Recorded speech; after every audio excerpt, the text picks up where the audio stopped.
This is part 2, continuing reading my essay published on August 14th, 2025, entitled Dissecting the Body Snatchers to Understand the Ancient Parasite That Wants to Devour Us All.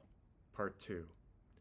One interpretation often put forward and cited on Wikipedia pages related to invasion of the body snatchers is that the body snatchers symbolize communism from the perspective of Americans during the Cold War, as argued by, for instance, Andrew Howe in a chapter entitled Monstrous Flora, Dangerous Plants of the Cold War Era, in a 2015 book entitled The Green Thread, Dialogues with the Vegetal World. Does anything in the original text itself support that argument? Not really, except perhaps for a thought in the mind of the first-person narrator, Miles Bennell, near the end, in which Jack Finney has Miles tell the reader, quote, "A phrase from a wartime speech of Churchill's suddenly came to my mind. We shall fight them in the fields and in the streets. We shall fight in the hills. We will never surrender," end quote. Of course, Winston Churchill, who lived from 1874 to 1965 and whom I personally hold to be one of the most despicable villains of the 20th century, was a staunch anti-communist during the Cold War, and in fact can be accused of taking stands which would almost single-handedly begin the Cold War through his rhetoric and policies against the Soviet Union less than a year after World War II ended in Europe, during which war the Soviet Union was an ally of Britain and the United States and still viewed as such by most in the West, not by Churchill. However, as to Churchill's speech, which, quote, suddenly came to mind, end quote, and which is paraphrased in Body Snatchers, Churchill delivered that speech, the one with "We shall fight on the beaches, we shall fight in the hills," in early June of 1940, near the start of World War II, not after its end, and that speech was about fighting Nazi Germany, not communism. There are not too many serious analysts of Jack Finney's 1954 science fiction story who would argue that it is really a metaphor about defeating Nazi Germany. After all, Germany had surrendered nearly a decade earlier. As we've already seen from the lines cited above, which describe the horrifying modus operandi of the body snatchers stealing the life force of their victims and wandering across galaxies, reducing planets to empty wastelands of dust before drifting onwards to find new planets to infest, Jack Finney has one of his characters, one who's already been taken over and duplicated by a body snatcher himself, call these aliens, quote, the parasites of the universe, end quote. This description does not sound like the story should be interpreted as a warning against the threat of either communism or fascism, but rather as a warning against the threat of parasitism, and perhaps against parasites who have an uncanny ability to blend in among the population, one of the most disturbing features of all the versions of the Body Snatchers story. Is it possible that Jack Finney intended his original Body Snatchers as just such a warning, but that, at the same time, Finney felt reluctant to come right out and articulate openly exactly what sort of message he had in mind? Remember his ambivalent quotation cited above, which upon close inspection could be taken not as Finney saying that body snatchers had no intended message, but that he wasn't about to openly say what the message might be. Indeed, in the story itself, there is a parallel episode that sounds extremely similar to this exact situation, in which the main character has an urgent message of warning but cannot come straight out and say what it is. After witnessing pods in the process of forming into human likenesses, Miles Bennell and his friend Jack Belichick, a writer, try to phone for help, including calling the FBI office in San Francisco, only to discover that the switchboard operators have already been replaced by alien duplicates who prevent their calls from going through. Not long after that, Miles calls Jack to try and tell Jack where they can meet, but Miles already knows that the telephone exchange, quote, the telephone exchange was in their hands, in other words, in the hands of the body snatchers, and probably had been for a long time, end quote. Knowing that his conversation will be monitored by the body snatchers, Miles wants to communicate a warning to Jack, but without the body snatchers knowing that he's doing so. Here comes an extended quotation from the story. Quote, "I had to stop and think how to say this to Jack. I wanted anyone else listening to think I was leaving town, and I needed a way to say that to Jack so he'd know it wasn't true. He's a literary man, and I tried to think of some figure in literature whose name was a symbol for falsehood, but for the moment I couldn't. Then I remembered. A biblical name, Ananias, the liar. 'Well, Jack,' I said, 'there's a woman I know who runs a small hotel a couple hours' drive from here, Mrs. Ananias. You know her?' 'Yes, Miles,' Jack said, and I could tell he was smiling. 'I know Mrs. Ananias.' 'Well, believe me, Jack, you can rely on me just as much. Becky and I are leaving town right now, and to hell with it. You understand me, Jack. You know what we're going to do.' End quote. So that's the end of that extended quotation. Here we have a case from the first published version of the story itself of the main character, the first-person protagonist, in fact, trying to communicate an urgent message, but feeling unable to come straight out and say his warning openly. He can't because he knows that the means of communication were already, quote, in their hands and probably had been for a long time, end quote. It is as if Jack Finney himself is telling us that he has an urgent message, but that he too must communicate it in a coded fashion.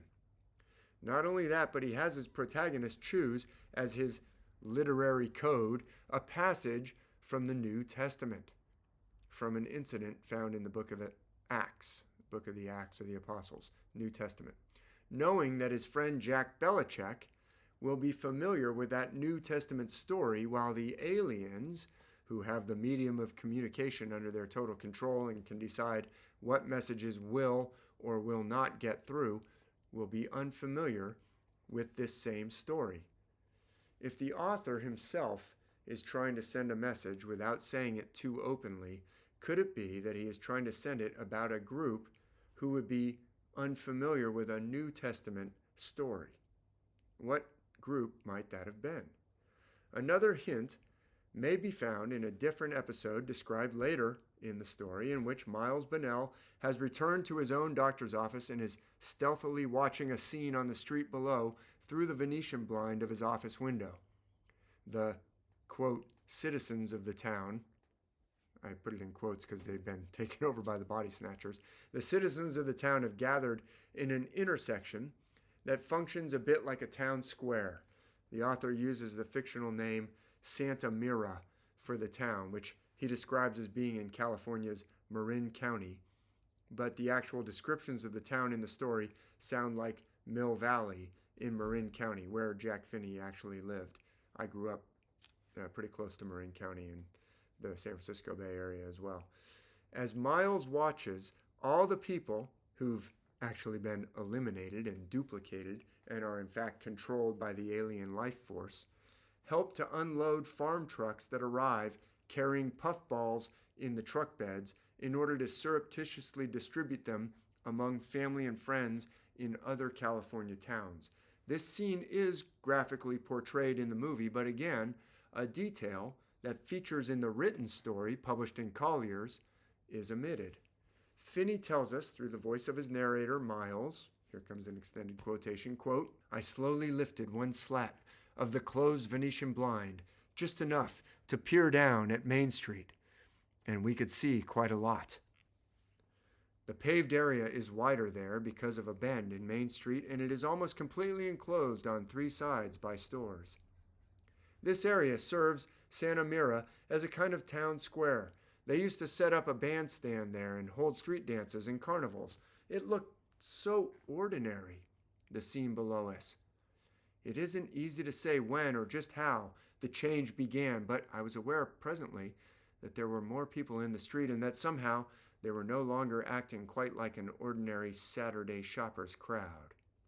Then Bill Bittner, a local contractor, a stout middle-aged man strolling along the sidewalk, casually pulled a button out of his pocket and pinned it to his coat lapel. I couldn't actually read the printing, but I recognized the design and knew that the lettering said, Santa Mira Bargain Jubilee. The local merchants passed them out each year, but all those I had ever seen before had been red with white printing. Bill Bittner's button was navy blue with yellow printing. And now, here and there, all up and down the street, other people were taking out these yellow and blue buttons and pinning them to their coats. End quote. Miles concludes that the aliens were using the buttons to identify any visitors to town who had not yet been taken over and replicated by the body snatchers.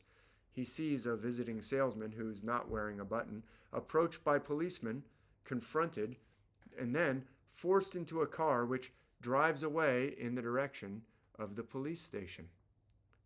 If Jack Finney's story has a message, but one that he's reluctant to state openly, then what could these identifying badges be referencing?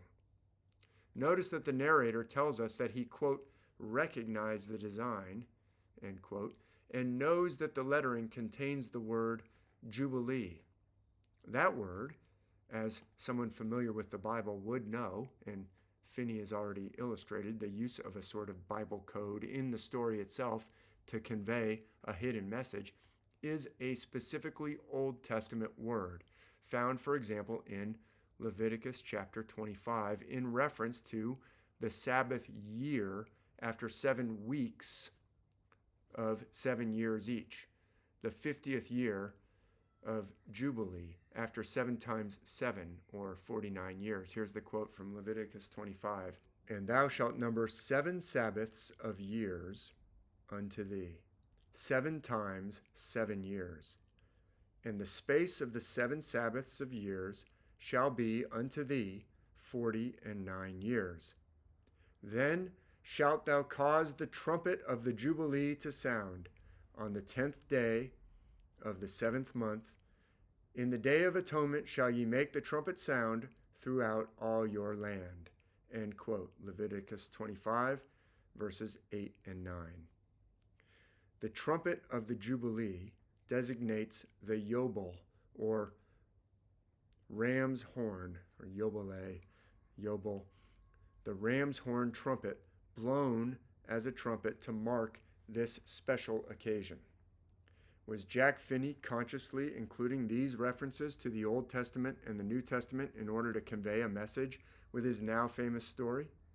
The analysis above suggests that he may well have been, but it is also possible that he was not consciously doing so at all. Remember his quotation expressing, quote, amusement at the contentions of people that they had a message of some sort in mind. If so, it's a lot more than I ever did, end quote.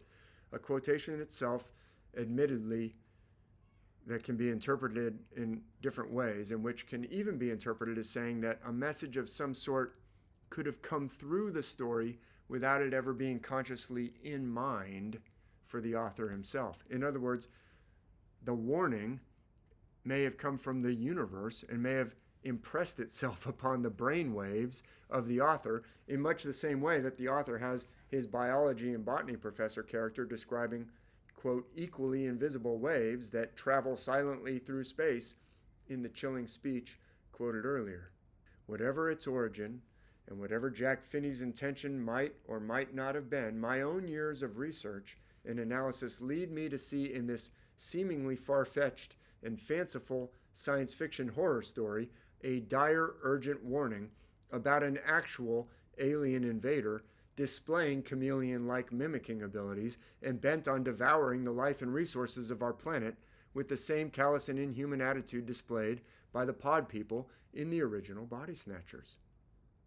Just as the fungus-like seed pods of the Body Snatchers have the ability to propagate through the replication of the brain waves and the vibrations of the life force of their victims, acting as a seemingly unstoppable parasites of the universe, the danger we are facing can be described as a brainwave danger, one that takes over the minds and the very vibrations of its victims, altering their behavior in subtle but deleterious ways. And just as I described at length in my previous essay entitled A Cordyceps of Biblical Origin, the evidence points directly to the text that we know as the Old Testament and the New Testament of the Bible as the source of this humanity-devouring, brainwave-altering parasite. So that's the end of part 2. You can read this whole essay on Substack, or you can listen to the videos of me reading it. This is the end of part 2. You can go back and find part 1. I'll put links. Stay tuned for part 3. Thanks for listening.